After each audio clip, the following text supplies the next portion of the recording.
الحمد لله للفضل والإنعام والجود والكرم والامتنان، وأشهد أن لا إله إلا الله وحده لا شريك له، وأن محمدا عبده ورسوله بعثه الله إلى الناس بشيرا ونذيرا وداعيا إلى الله بإذنه وسراجا منيرا، صلوات الله وسلامه عليه وعلى آله وصحبه. أما بعد، فاتقوا الله عباد الله، إن المتقين في جنات ونهر في مقعد صدق عند مليك مقتدر. رغم أنف عبد دخل عليه رمضان فلم يغفر له فقلت آمين. عباد الله، زوتر ما يرسع ما يستلج الجليل دقاء كان يقبل وسن نقر الله النفرات يا مفتيوች ሁሉ መፍትሄ የስኬቶች ሁሉ ስኬት የግቦች ሁሉ ግብ በመሆኑ የተነሳ ነው። አላህ እሱን ለሚፈሩት ምን እንዳዘጋጀ ታውቃላችሁ? ዒባድ አላህ ኢነ ልሙተቂነ ፊ ጀናት ወነሃር። አላህን የሚፈሩ ሰዎች ይላል አላህ ዐዘ ወጀል በእርግጥም በጀነቶች ውስጥና አንድ ጀነት አይደለም በርካታ ጀነቶች ውስጥ ናቸው። አላህ ከስራቸው ወንዞች ወራጅ ውሃዎች የሚፈሱባቸው ቦታ ውስጥ في مقعد صدق እውነተኛ ማረፊያ መቀመጫ ውስጥ ናቸው። አላህ عند مليك مقتدر። ማን ዘንድ ነው ታውቃላችሁ? የመቀማመጥ አንድ ባለስልጣን ዘንድ አይደለም፣ ታዋቂ ሰው ዘንድ አይደለም፣ ነቢያቶች ዘንድ አይደለም፣ መላእክቶች ዘንድ ሳይሆን አላህ Subhanahu Wa Ta'ala ዘንድ ያለ ያማረ መቀመጫ አለላቸው።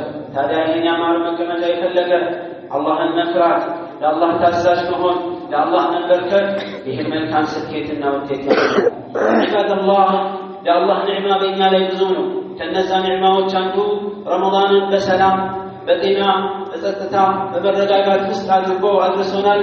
ልናመሰግነው ይገባል። عباد الله، اللهم لك الحمد يا رب። ታዲያ እንደጀመረው ሁሉ የሚጀምሩ ነገሮች ዱንያ ላይ ሂደታቸው ማብቂያ አላቸው። አኺራ ነው ጸጋው ዘላለም አላህ ይወፍቀንና ቅጣቱም ዘላለም አላህ ይጠብቀንና أما الدنيا ማንኛውም ጅማሬ ማብቂያ አለው። ረመዳን ትናንት እንዳልን በጉጉት ጠብቀን እንዳልጀመርነው እነሆ ለመጠናቀቅ ጥቂት ቀናቶች ናቸው የቀሩት። عباد الله، አላህ ጾማችንን ቅያማችንን ይቀበለን። አምነን ትክክል ምንዳውን አስበን ጾሞ ከተቀበላቸው አላህ ያድርገን። عباد الله፣ ረመዳን ገጥሞት በከንቱ ያሳለፈ ወይ ክስረቱ ጊዜያቶቹ አልፈው መጠቀም ያልቻለ ይህን እድል አግኝቶ አቤት ውርደቱ። عباد الله፣ ረመዳን ውስጥ ወንጀል መሰረጃ መንገዶች በጣም በርካታ ከመሆናቸው የተነሳ ነው ነቢያችን ሰለላሁ ዐለይሂ ወሰለም አንድ ጊዜ ሚንበር ላይ 3 ደረጃ ነው ያላቸው። ሚንበር ሲወጡ 3 ጊዜ አሚን አሉ። ሰላቱ ካጠናቀቁ በኋላ ሰሃባዎችን ነገሯቸው። ተደነቃቸው አይደል? 3 ጊዜ አሚን አልኩኝ ያልኩበት ምክንያት ነገራችሁ። ጅብሪል መጣና ወዐለይሂ ሰላቱ ወሰላም 3 ነገሮች ላይ ባደረገ አሚን በቃለኝ። አሚን አልኩኝ ያ ወዐለይሂ ሰላቱ ወሰላም። ከሶስቱ አንዱ ምንድነው? ረመዳን ደርሶለት ሲያበቃ ለረመዳን ገብቶ ሲያበቃ ወንጀሉ መማር ያልቻለ ሰው አፍንጫው ከመሬት ጋር ይታሽ ይዋረድ ይፈር ብሎ ዱዓ አደረገ። አሚን በላለኝ። አሚን አልኩኝ ያ ረሱል ዐለይሂ ሰላቱ ወሰላም። ከፍተኛ እድል በመሆኑ የተነሳ عباد الله ረመዳን ውስጥ ጠባብ እድል አይደለም። ረመዳን ዓመቱን ሙሉ ከአላህ ጋር ባለን ግንኙነት እድላችን በጣም ሰፊ ነው። ምህረትን የምናገኝበት፣ ደረጃችንን ከፍ የምናደርግበት። عباد الله ረመዳን 3 ሳምንታት ከጥምም ጋር ከረሃቡ እንቅልፍ በማጣት አላህን በመገዛቱ ድካሙ በረፍቱም ሁሉም መለቁ። ሁሉም ተረስቷል። በቃ ይረሳል፣ አለፈ። የሚቀረው አጅሩ ነው። ፍሬውና ውጤቱን አላህ ፊት የውመል ቂያማ የምናገኘው በመልካም የሚያገኙት አላህ ያድርገን። ነቢያችን ሰለላሁ ዐለይሂ ወሰለም ኢማም ሙስሊም በዘገቡት ሐዲስ ምን አሉ? ስለ ፍሬው የሚጠቁም አንድ መልእክት ነው ይሄ። በዱንያ ውስጥ በኢማን የኖረ ነገር ግን በዱንያ ችግር ውስጥ የኖረ በመከራ በስቃይ የኖረ ሰው አላህ ያመጣውና ለአፍታ ለቅጽበት ጀነት ውስጥ እንዲነከር ያደርገዋል። ይወጣል፣ ከዛ ይጠየቃል። በህይወትህ ምዕራፍ ውስጥ ችግር አሳልፈህ ታውቃለህ? ረሃብ፣ ስቃይ፣ መከራ፣ ህመም በፍጹም ይላል ችግር አይቼ ሰምቼ አያውቅም ይላል። ዋሽቶ እንዳይመስላችሁ ዒባደላህ ያ የጀነት ውስጥ የቅጽበት መነከርና መግባት ይህ ሁሉ ጸጋ ያስረሳዋል። እኛም መልካም ስራ ከሰራን ዛሬ የትኛውንም አይነት ችግር ይግነን ይጥለቅ የትኛውንም ችግር ብናስተናግድ ነገ ቀብራችን ላይ ጥሩ ቀብር ከሆነ የጀነት ጨፌ ከሆነ የአኺራ ጣፈንታችን ጀነት ከሆነ ሁሉም ይረሳል፣ ሁሉም ይቀራል። ውጤቱ የሰመረው ውጤትን ብቻ ፍሬውን አግኝተን እንለቅማለን። ዒባደላህ ይህን አጅር ለማግኘት አላህ ስላደለን እንዳደለን ሁሉ እንዳይባክንብን እንዳይበላሽብን መንከባከብ መጠበቅ የኛ ፈንታና ድርሻ ነው። ወንጀላችንን ብዙ ጥፋት አለብን፣ ድክመት አለብን፣ ለማሰረዝ እንሞክር። ታውቃላችሁ ነቢያችን ሰለላሁ ዐለይሂ ወሰለም በነገሩ መሰረት በረመዳን በእያንዳንዱ ምሽት 30 ቀን 29 ቀን ሙሉ በእያንዳንዱ ምሽት ከእሳት ነፃ የሚላቸው ባሪያዎች አሉ። እሳት የተወሰነባቸው ማለት ነው። ያልተወሰነባቸው ሁልጊዜም ነፃ ናቸው። ረመዳን ሲጠናቀቅ እንደዚህ ሆይ ይቅር ይላቸዋል። ታዲያ ይህን ዕድል መጠቀም ካልቻለን መቼ ነው የምንጠቀመው? ዒባደላህ ስንሞት ስንቀበር ብቻችንን ጨለማ ቀብር ውስጥ ስንኖር እድሉ የለም። እድሉ ዛሬ ነው ያ ዒባደላህ።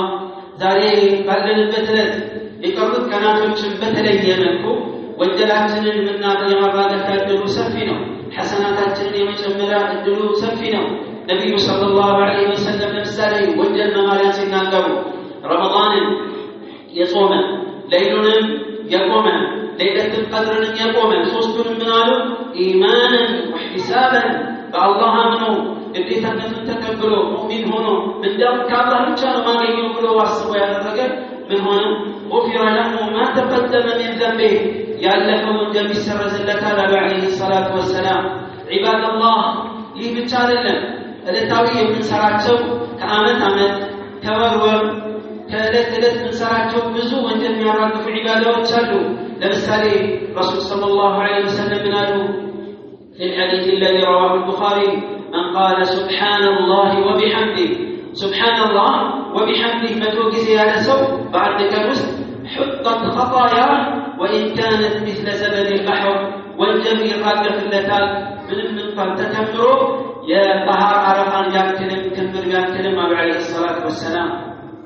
إلى من دلالة ذكاوي كمن سروا عبادة إمام لم يسجد التفكزي من سكة قادرقو غير المغضوب عليهم ولا الضالين سل آمين بابا ورسول عليه الصلاة والسلام آمين بمن التفكزي إمام آمين سل ينانتم آمين مالت كملائكة آمين مالت كقدمة وانجلاتهم ياسر زلاتها لا عليه الصلاة والسلام يالفهم المنجل الذين سمع الله لمن حمده إمام سل اللهم ربنا ولك الحمد بل والو ينانت اللهم ربنا ولك الحمد أبابا كملائكة وشلاك قدمة يالفهم وانجل إمام الله تعالى عليه الصلاة والسلام الذين وضوع دربنا في حديث عثمان تتنقروا من أدرب رسول عليه الصلاة والسلام أصمر وضوك أدربوا بوالا እያንዳንዱ የሰውነታቸውን ክፍል ሶስት ጊዜ ካጠቡ በኋላ ከዛ ሁለት ረካዓዎችን ሰገዱና ምን አሉ?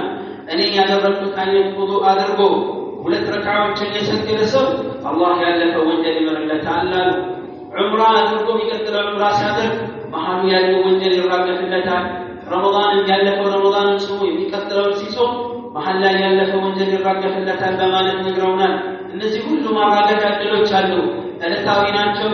በየዓመቱ የምንሰራቸው ናቸው። አብዛኛው ዒባዳዎች እነዚህን ዕድል መጠቀም ይኖርብናል። ያ ዒባደላህ ወራችንን ከምናጠናቅቅበት አንዱ استغفارنا توبة بمدرج الله سبحانه وتعالى في الحديث القدسي انده بلوك القبت لنا عباد الله يا عبادي إنكم تخطئون بالليل والنهار بارياء شهوي كان كريت تساسات اللاتو وأنا أغفر الذنوب جميعا يلي بعلي لكم وجل كل يكر باي سراجني فاستغفروني أغفر لكم يكرتان ليكم ما رنبا من مراتشو على لو سرزلاتشو على الليلة استغفار النفساء كتوبة كاننا تعملوا أستغفر الله وأتوب إليه البل رب اغفر لي وتب علي إنك أنت التواب الرحيم التواب الغفور بنا لمنه عباد الله واعلموا أن التوفيق تلك سكت مالت عباد الله كرمضان بوالا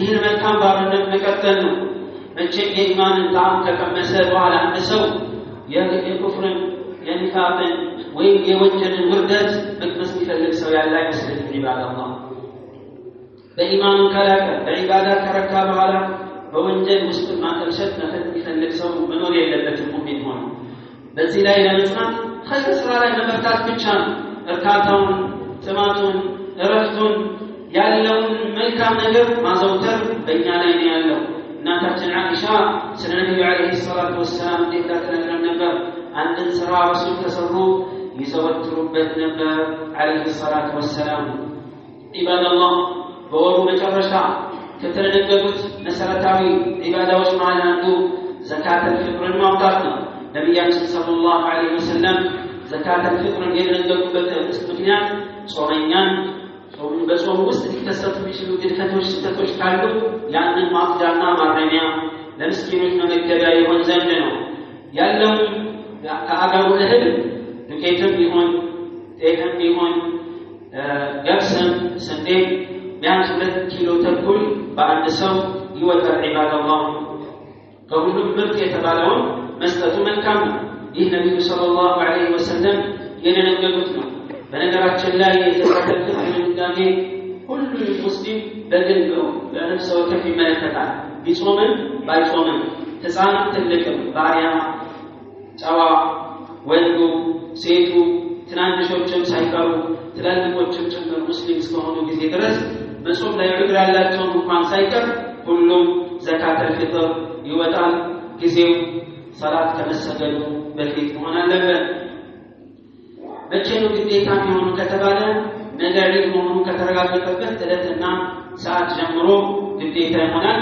በውዴታ በሱናነት ግን አስቀድሞ አንድና ሁለት ቀን አስቀድሞ መስጠት ይቻላል ከሰሃባዎች የተገኘ በመሆኑ የተነሳ ነው ጽንስ ካለ ቀድሞ መስጠቱ የተወደደ ነው ባይሰጥም ግድ አይደለም ዘካተል ፊጥርን ከማን ነው የምናወጣው ከተባለ ማስተዳደር ግዴታ የሆነብን ቤተሰቦች ሁሉ ኃላፊዎች የቤተሰቦች ኃላፊዎች ማውጣት ይኖርብናል እያንዳንዱን ቆጥረን ማለት ነው ሁሉም የቤተሰብ አካል አቅም ኖሮት ገንዘብ ኖሮት ራሱ ቢያወጣ የተሻለ ነው ካልሆነ ግን የሚያስተዳድረው ሰው ሌላም ሰው ቢያወጣለት ችግር የለውም በቤት ያሉት ኻዲሞቻችንንም ብናወጣላቸው ችግር የለውም ነገርናቸው ካልሆነ ራሳቸው እንዲያወጡ ይደረጋል ዘካተል ፊጥር ከዘካተል ማል ከሚለይበት መሰረታዊ ነገር አንዱ ምንድነው ዘካተል ፊጥር የዒድ ቀን ከነምሽቱ አንዳንድ ዑለማዎች 2 እና 3 ቀን ውስጥ መመገብ የሚችለው ነገር ካለው ዘካተል ፊጥር ግዴታ ይሆንበታል ከዛ የተረፈውን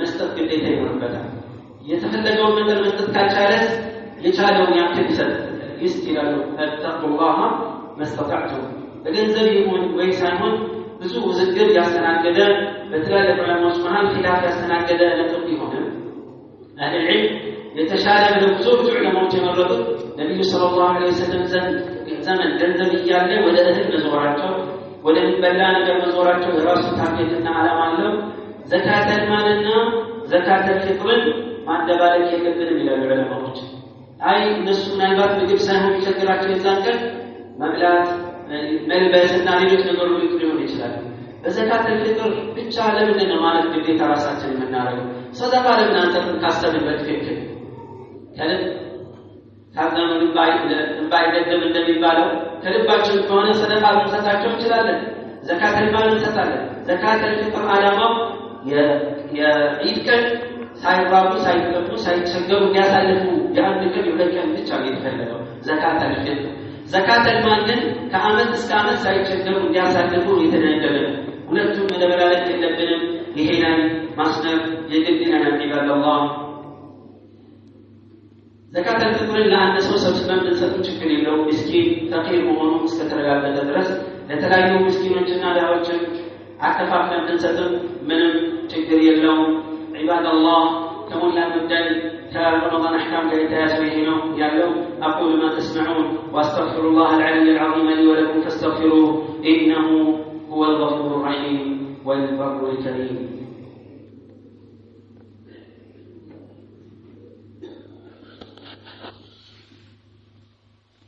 ጾም ሲጠናቀቅ ዒድ ስለሚገባ የተደነገጉት ነገሮች አንዱ ተክቢራን ولتكبروا العدة ولتكبروا الله على ما هداكم الله የተበላችሁን ቀልድ ታሟሉና ለዚህም ስላበቃችሁ አላህ እንድታልቁ ነው ይላል። ታዲያ መቼ ይጀምራል ከተባለ ረመዳን ነገ ነው ከተባለበት የመግሪብ ሰዓት ጀምሮ ተክቢራ ይጀምራል። ሰላት አልዒድ ሲጠናቀቅ አብሮ ኢማም ልክ ሚንበር ላይ ሲወጣ ወይም ለማሰገድ ኢማም በሚመጣበት ጊዜ ተክቢራው የሚጠናቀቅ ይሆናል። ሁሉም ሙስሊሞች በጋራ ሁሉም የራሱን ተክቢራ በማስተጋባት መስጂድ፣ ገበያ፣ ቤት በየቦታው ይስተጋባል። ይሄ ሱና ነው። ዒባደላህ ሰላት አልዒድ ላይ መዘናጋትን የለብንም። ምክንያቱም ነቢያችን ሰለላሁ ዐለይሂ ወሰለም ሴቶችን እንዲወጡ ሐይድ ያላቸው እንኳን ዑድር ያላቸው ሳይቀሩ ጅልባብ የሌላት ታላቅ ትዋስ ወይም ጥርት ያላት ታውሳት ብለው ሴቶችን እንዲወጡ ከገፋፉበት ማዕናው ታውቃላችሁ። አብዛኛው ሰላት ላይ ሴቶች መስጂድ መሄድ አልከለከሏቸው ቤታቸው በላይ ሆኖ ሳለ ዐለይሂ ሰላቱ ወሰላም ነገር ግን የዒድ ጊዜ ይውጡ ብለዋል። ሐታ ሐይድ ላይ ያላት ትወጣና ገደል ብላ ትቀመጣለች። ጅልባብ የሌላት ታላቅ ትዋስና ትውጣ እስከማለት ደርሰዋል ረሱል ዐለይሂ ሰላቱ ወሰላም። አንገዛሪነቱና ወሳኝነቱን ያሳየናልና ሁላችንም መዘናጋት የለብንም። ሰላት ዒድ አሁን ባለው አቆጣጠር 2 ሰዓት ተኩል ነውና የሚሰገደው በደስ ባለበት ሰዓት ላይ በጊዜ ሂደት ወደዛች መስገድ ይኖርብናል። ሚነሱና ለሄድንበትን መንገድ ቀይሮ መመለስ ሚነሱና ሴቶች መጨፈር የለባቸውም፣ መራቆት የለባቸውም። ሂጃባቸውን ጠብቀው ሐያቸውን ጠብቀው አላህን ፈርተው በተረጋጋ መንፈስ ተክቢራቸውን ለራሳቸው ብቻ በሚያሰሙበት በጣም መንቀሳቀስ አለባቸው። ወንዶች ድምፃችንን ከፍ አድርገን ማድረጉ የተደነገገ ነው። ስለ አላህ ያለን መልካም ነገር መልካም እናስብ። አላህ እኛ እንዳሰብነው ነው ሆኖ የምናገኘው። በጥሩ እንነጋለን ብለን ተገመትን ጥሩ ነገር እናገኛለን። ይቀጣኛል ያሰቃያለን ብለን ተገመትን መጠንቀቅ ሳይሆን መጥፎ ግምት ከኖረን በዛ መልኩ ስለሚሆን ከአላህ ጋር ያለን ግንኙነት ሊያምር ይገባል። ዒባደላህ በመጨረሻ ይህኛው ዒድ አላህ ካለ ጁምዓ ሊገጥም ይችላልና 30 ከሆነ ጁምዓ ሊገጥም ስለሆነ 29 ከሆነ ሐሙስ ላይ ስለሆነ ከጁምዓ ጋር የተያዙ አሕካሞችን በአጭሩ ለመጥቀስ እንሞክር። አንደኛ ሰላት አልዒድን የተሳተፈ ሰላት አልዒድን የሰገደ ጁምዓና ዒድ አንድ ላይ በሚገጥምበት ጊዜ በአሁኑ ቢባል ሊገጥም ባይገጥምም ሰላት አልዒድ የሰገደ ጁምዓ መጥቶ ባይሰግድ ችግር የለውም። ምንድነው ማድረግ ያለበት? ዙሁር ይሰግዳል ባለበት ቦታ።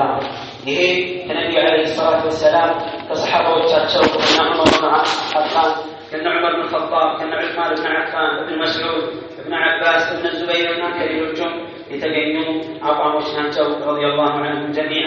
ከሰሓባዎች ይህን የተቃረነ ማንም የለም። ሁለተኛ ለም የሕضር ሰላት አልዒድ ፈላ ተሽመልሁ ሩኽሳ። ሰላት አልዒድ ያልተገኘ ጁምዓ ሰላት መቅረት የለበትም፣ ጁምዓ ግዴታ የሆነበት ከሆነ ማለት ነው። ሶስተኛ ኢማም የሆነ ጁምዓ የሚያሰግዱ ኢማሞች መስጂዶች ይከፈቱና ማሰገድ ግዴታ ይሆንባቸዋል።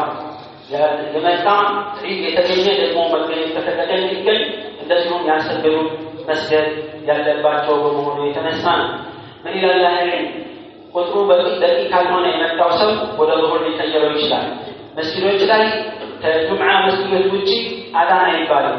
ሰዎች ባሉበት ቦታ ዙሁራቸውን ይሰግዳሉ። አንዳንድ ሰዎች አይ በጁምዓ ተሰገደ ወይ ዒድ ተሰገደ ጁምዓ መምጣት ችግር የለውም ብለዋልና ረሱል ዐለይሂ ሰላቱ ወሰላም ምንም የለበትም የሚል አቋም ያንጸባርቃሉ። ይሄ ትክክል አይደለም፣ ከማስረጃ የራቀ ጁምዓ ይሰገድ ማለት ሌላ ለውጥ የለም ማለት አይደለም። ለምሳሌ ሙሳፊር የሆነ ሰው ጁምዓ በሰላት ግዴታ አይደለም።